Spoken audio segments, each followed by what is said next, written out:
The Young and the Restless spoilers next 2-week August 19th to 30th, 2024. Victor Newman was a man who prided himself on being 2 steps ahead of everyone else. His sharp instincts and vast network of connections made him nearly omnipotent in the business world. So, when he caught wind of Jack Abbott and Diane Jenkins' scheme to fake Kyle's dismissal from Jabot, he knew he had to act quickly. Victor had no intention of letting Kyle be manipulated by his parents' games. The young man was valuable to him, particularly in his current role at Glissade, and Victor wasn't about to let that slip away. Victor arranged a discreet meeting with Kyle, choosing a secluded spot away from the prying eyes of Genoa City's gossip mill. When Kyle arrived, he could sense the gravity of the situation. Victor wasted no time getting to the point. "Kyle," he began, his voice low and commanding, "I've discovered something that you need to know. Your parents, Jack and Diane, are playing a dangerous game.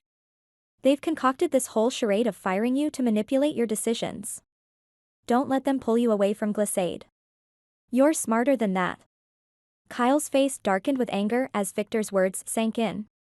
The thought that his own parents would use him as a pawn in their twisted game was infuriating.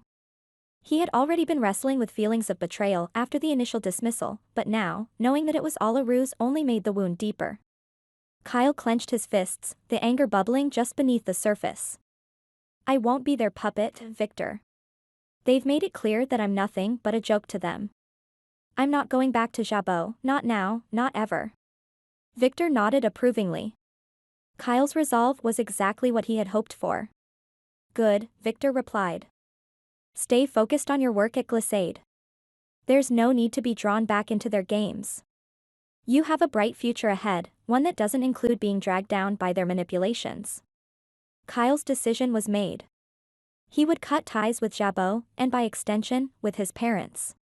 The betrayal he felt was too deep to be easily mended, and he wasn't going to let them continue to play with his life. As he left the meeting with Victor, Kyle felt a cold determination settle over him. He was done being a pawn in someone else's game. Meanwhile, Victor watched him go with a satisfied smile. He had Kyle exactly where he wanted him, focused, motivated, and most importantly, distanced from Jack and Diane's influence. Victor was a master strategist, and he knew that keeping Kyle in his orbit would serve his interests well. He was always ready to do whatever it took to secure his position and achieve his goals. Across town, Sally Spectra was dealing with her own turmoil. The doubts that had been gnawing at her for weeks were finally confirmed when Adam admitted the truth she had been dreading. He had slept with Chelsea while they were still together. It was the final straw in a relationship that had been teetering on the edge for some time. Sally didn't wait for Adam to plead his case or offer excuses. She didn't need his agreement or his understanding. Her mind was made up. "It's over, Adam," she said firmly, her voice steady despite the turmoil inside. "I don't need your permission to walk away. I deserve better than this." Without waiting for a response, Sally turned on her heel and left. The door slammed shut behind her, a final punctuation mark on a chapter of her life that she was eager to leave behind. As she walked away, Sally felt a mix of relief and sorrow.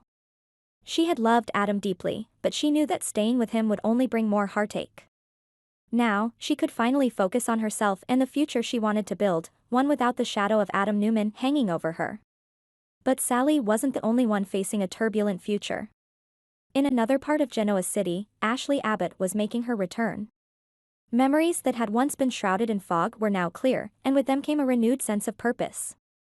She knew there were unresolved issues that needed her attention, and she was determined to confront them head-on. However, not everyone was pleased with her return. Alan, who had been harboring his own dark secrets, was gripped with fear at the thought of Ashley coming back to Genoa City. He knew that her presence could unravel everything he had worked so hard to conceal. Desperate to keep her away, Alan confided in Tracy, his voice trembling with anxiety. "Tracy, I don't think Ashley should come back to Genoa. It's not safe for her. There are things she doesn't understand, things that could hurt her." Tracy looked at him, confused and concerned. "What are you talking about, Alan? Why wouldn't it be safe for her? What are you hiding?"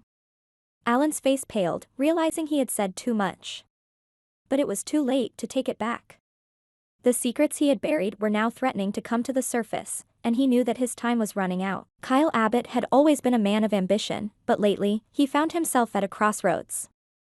The path he had been treading, under the guidance of Victor Newman and the enigmatic Audra, was leading him down a dark and treacherous road. It had taken time, but Kyle's sharp instincts had finally kicked in. He began to see through the facade that Victor and Audra had carefully constructed around him. Their intentions were anything but noble. They were pushing him toward ruin, subtly undermining his efforts at every turn, and steering his life toward a downward spiral. Kyle wasn't one to be easily defeated.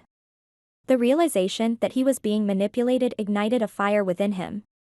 He knew that the road back to his family, to Jack, and the life he had once known, would be fraught with challenges. The rift between him and his parents was deep, but Kyle was determined to bridge it. He would not allow Victor Newman to destroy everything he held dear. Instead, Kyle resolved to turn the tables and help his father, Jack Abbott, take down Victor once and for all. The opportunity to strike came sooner than Kyle had anticipated. He had been observing the unfolding events from the sidelines, and it didn't take long for him to realize that Billy, his uncle, was also caught in Victor's web of deceit. Billy had always been a wild card, prone to making rash decisions, but this time he was the victim of a calculated attack. Victor's influence was spreading like a virus, infecting everyone it touched. Kyle knew that if he was going to succeed, he needed allies. Billy, despite his flaws, was someone who could be counted on when the chips were down. Kyle decided it was time to bring him into the fold. With careful deliberation, Kyle arranged a meeting with Billy, choosing a quiet, secluded spot where they wouldn't be overheard. Billy arrived, his expression a mix of curiosity and suspicion.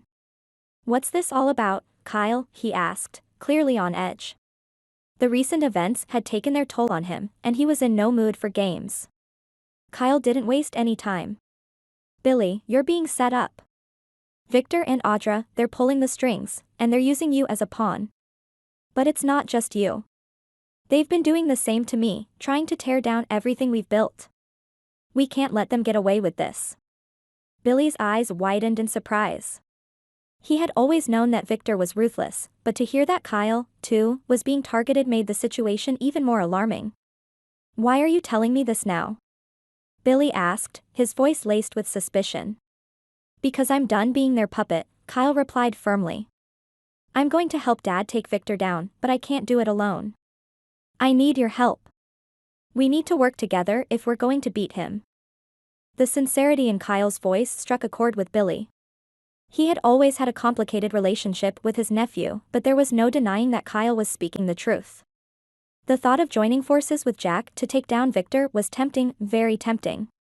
Billy had nothing left to lose, and the idea of reclaiming his life and his dignity was enough to make him consider the offer. "All right, Kyle," Billy said, finally nodding. "I'm in. But we need to be smart about this. Victor's not someone to be underestimated." Kyle agreed, and the two of them began to lay the groundwork for their plan. They would bide their time, gather evidence, and strike when Victor least expected it. It wouldn't be easy, but the stakes were too high to back down now. Meanwhile, in another part of town, Mariah Copeland was growing increasingly concerned about her mother, Sharon. Sharon had been through so much over the years, and Mariah could sense that something wasn't right. She had noticed small changes in Sharon's behavior, subtle signs that her mother might not be as healthy as she claimed. Determined to get to the bottom of it, Mariah suggested that they visit the hospital for a checkup. "Mom, I think we should go to the hospital," Mariah said gently. "Just to make sure everything's okay. You've been through a lot lately, and it wouldn't hurt to get checked out." But Sharon was having none of it. She shook her head, her expression resolute. "Mariah, I appreciate your concern, but I'm fine. Really, I am. I don't need to go to the hospital. There's nothing wrong with me." Mariah frowned, unconvinced. "Mom, I know you're tough, but it wouldn't hurt to just get a quick checkup. For my peace of mind, if nothing else." Sharon smiled softly, touched by her daughter's concern, but she remained firm. "I promise you, Mariah, if I felt like something was wrong, I would go. But right now, I feel fine. I just need some rest. That's all." Mariah wanted to push the issue, but she could see that Sharon wasn't going to budge. Reluctantly, she let it go, but the worry in her heart didn't dissipate. She couldn't shake the feeling that something was lurking beneath the surface.